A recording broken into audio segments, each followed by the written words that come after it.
जय श्री राम सभी को। भगवान श्री रामचंद्र आप सभी पर कृपा करें और आशा करती हूँ आप सभी कुशल हों, स्वस्थ हों। आज पुनः आप सभी का स्वागत है सत्संग भगवत चर्चा में।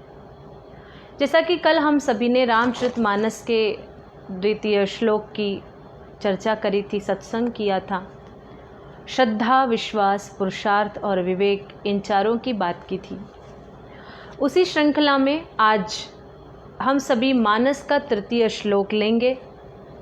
उससे पहले आप सभी को मैं बताऊं कि आज का जो ये हमारा सेशन है, जो हमारा सत्संग का क्रम है, ये बड़ा अद्भुत है। क्योंकि कल मैंने आपको कहा था कि श्रद्धा, विश्वास, पुरुषार्थ और विवेक, ये चारों होंगे तो ही राम कथा होगी।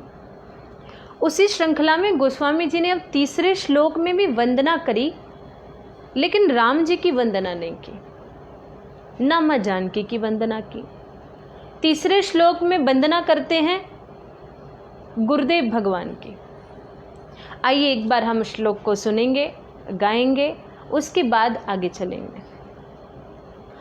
वंदे बोधमयं नित्यं गुरुं शंकर रूपिणो यमाश्रितो हि वक्रोऽपि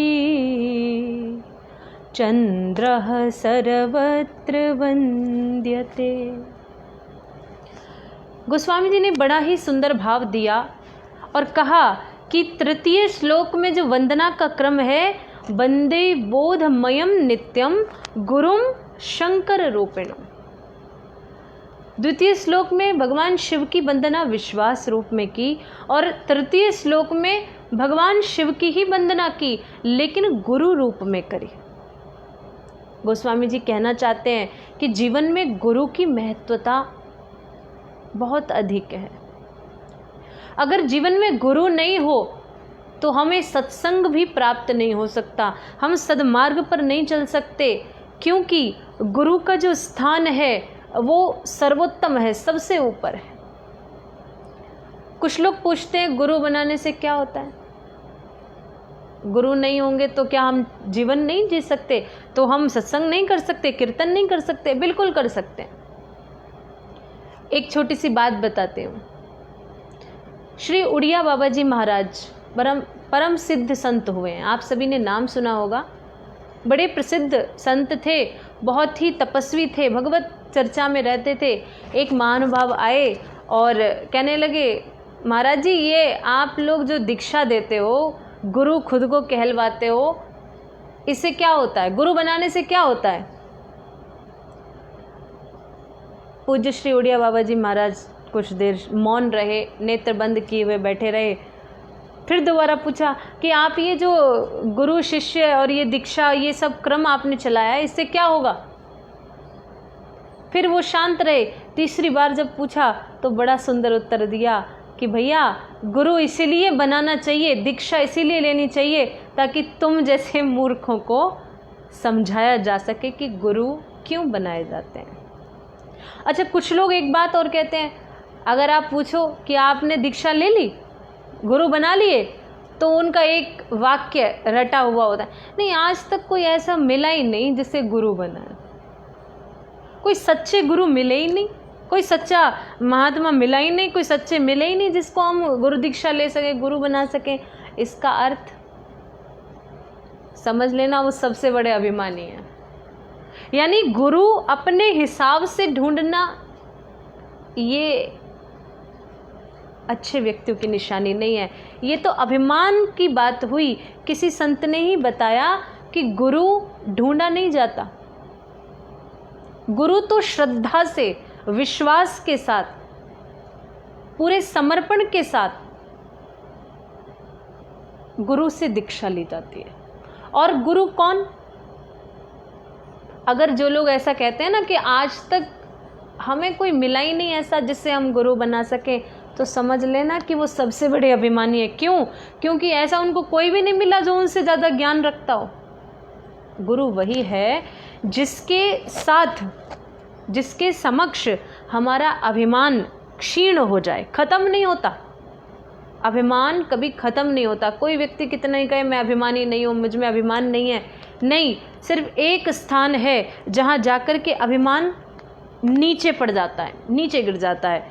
आपने सुना होगा कई बार गाड़ी ड्राइव करने वाला व्यक्ति कहता है अरे हमारे गुरु जिनसे हमने गाड़ी सीखी।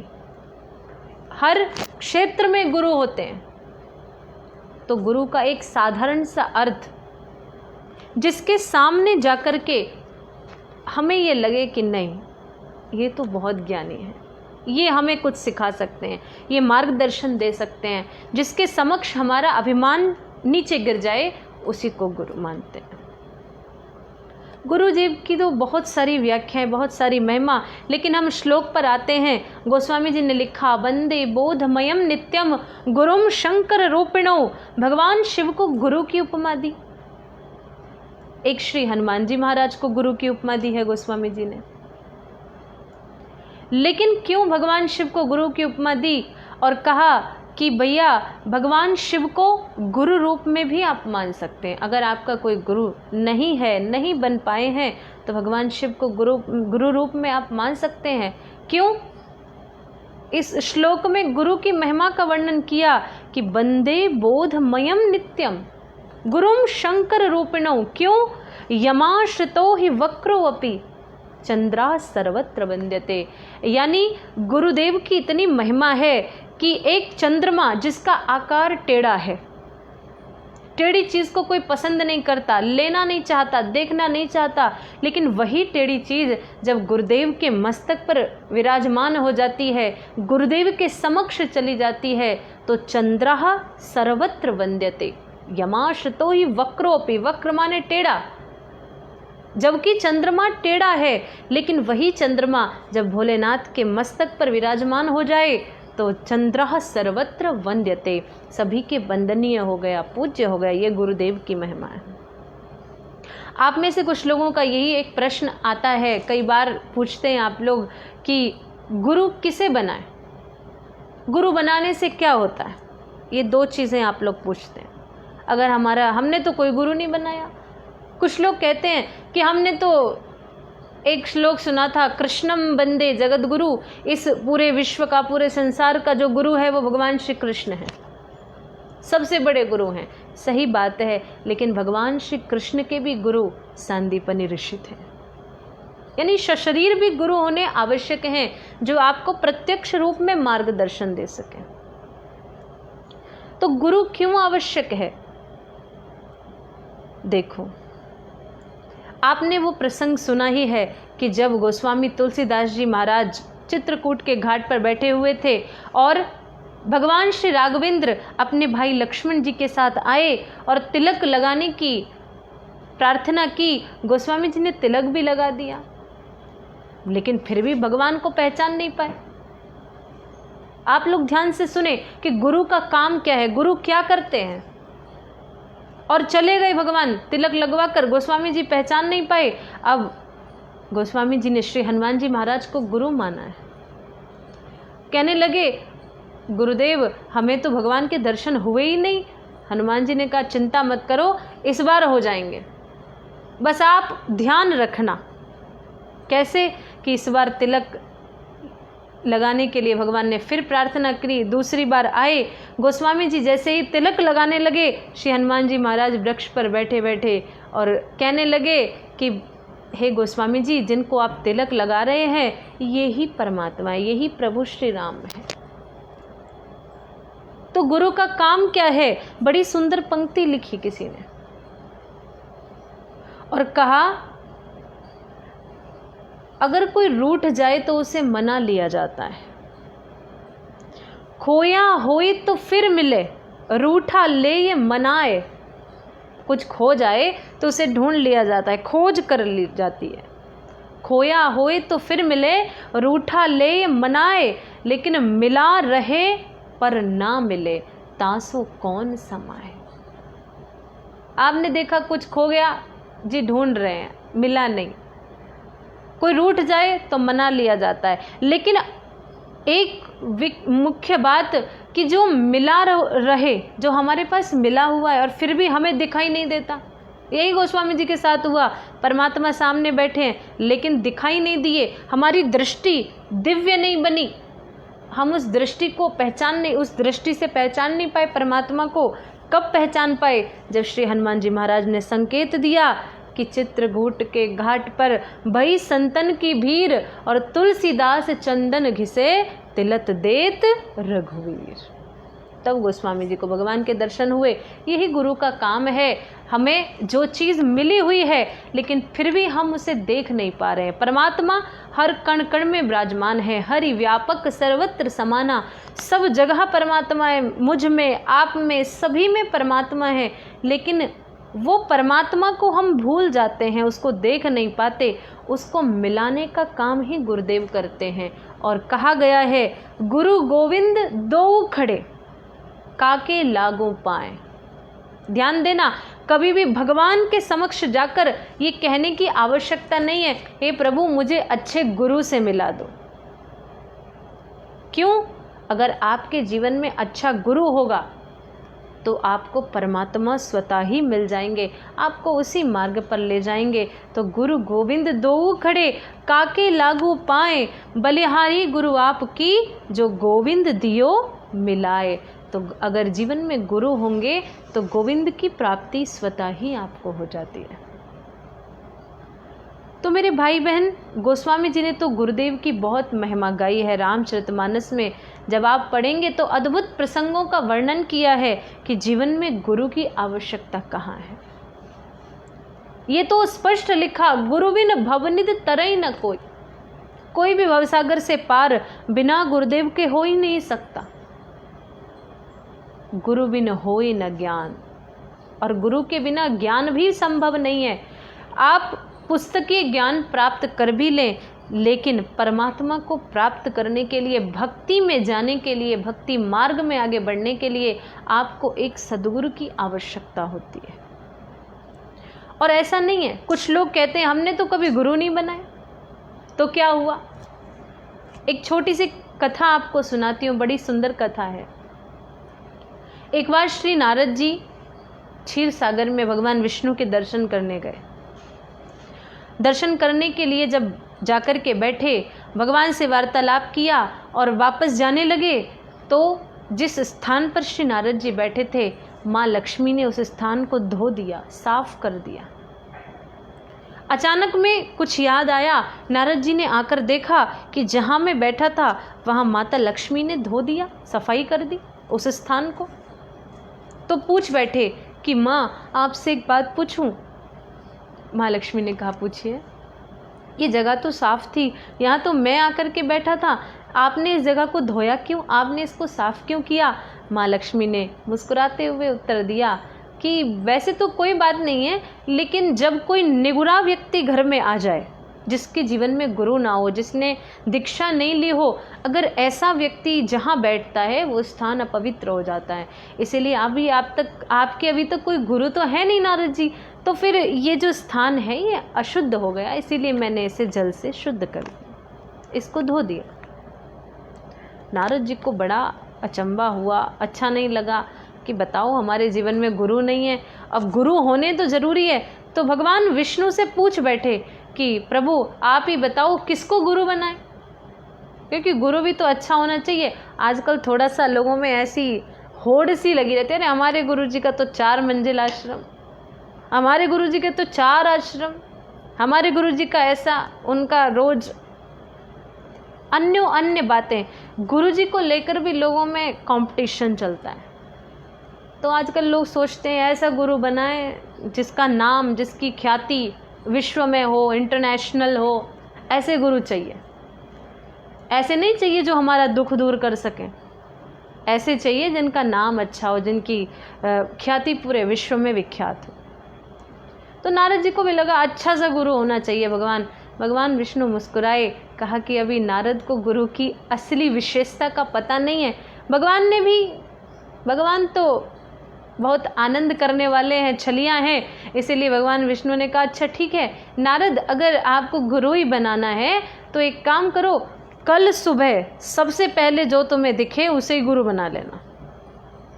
अब नारद जी के मन में एक और चिंता, पता नहीं सबसे पहले कौन दिखेगा।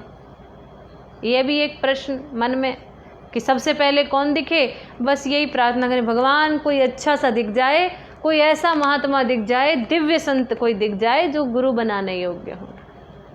पर भगवान तो बड़े लीलाएं करते हैं, लीलाधर हैं। प्रातः काल हुआ, नारद जी आंख बंद करके निकले, नारायण नारायण करते हुए, कोई ऐसा मिल जाए अच्छा सा व्यक्ति जिसे मैं अच्छे से को गुरु बना सकूं। पर जैसे ही आंख खोली तो एक तालाब के किनारे से निकल रहे थे एक मछुआरा मछली पकड़ रहा था। अब जब मछुआरे को देखा तो भगवान ने कहा था जो सबसे पहले दिखे उसी को गुरु बना लेना। अब मछुआरे के पास गए, मन में तो थोड़ी सी अरे मछुआरा, इससे गुरु दीक्षा लेनी पड़ेगी। जाकर के सारी बात बताई मछुआरे को कि आप मेरे गुरु हैं, मैं आपका शिष्य हूँ। मछुआरे ने कहा ठीक है भैया, अपनी मछली पकड़ने लगा। अब भगवान विष्णु ने बुलाया, नारद जी गए और पूछा भगवान ने, नारद आपको गुरु तो मिल गए ना, गुरु दीक्षा ले ली कि नहीं? अब नारद जी बड़े दुखी मन से कहने लगे, महाराज मिल तो गए लेकिन, बस एक ही शब्द कहा, मिल तो गए लेकिन। भगवान विष्णु क्रोधित हो गए, तुमने अपने गुरु का अपमान किया।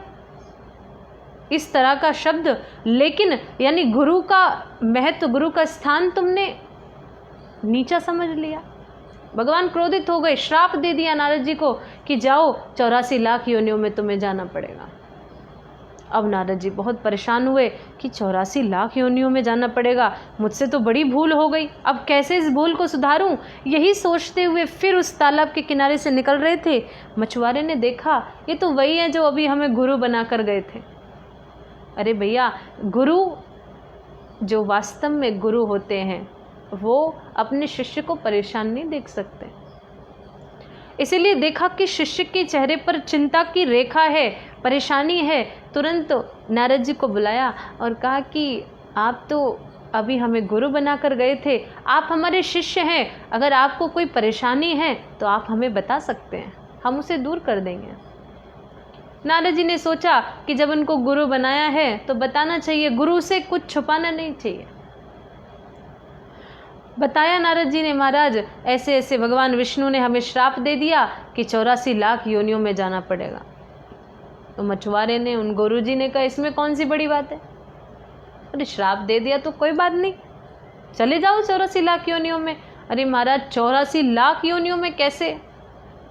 अरे परेशान मत हो, एक काम करो, एक बड़ा सा कागज लो और अपने भगवान से उस पर 84 लाख योनियां लिखवा लो। नारद जी ने कहा फिर? कह रहे लिखवा कर तो लाओ। फिर क्या करूं कि 84 लाख योनियां लिखवा कर लाना और उसके बाद उस पेपर पर लेट जाना, उस कागज के टुकड़े पर लेट जाना और उसके बाद 84 लाख उसके टुकड़े कर देना, तुम्हारी 84 लाख योनियां पूरी हो जाएंगी। तुरंत नारद जी भगवान के पास गए, प्रभु जरा इस पेपर पर अपनी 84 लाख योनियों के नाम लिख दो। भगवान ने कहा क्यों? अरे आप लिखो तो सही। 84 लाख योनियों के नाम लिखे, नारद जी उस पर लेटने लगे और लेटने के बाद उसके उतने ही टुकड़े कर दिए। भगवान विष्णु ने कहा ये क्या कर रहे हो नारद?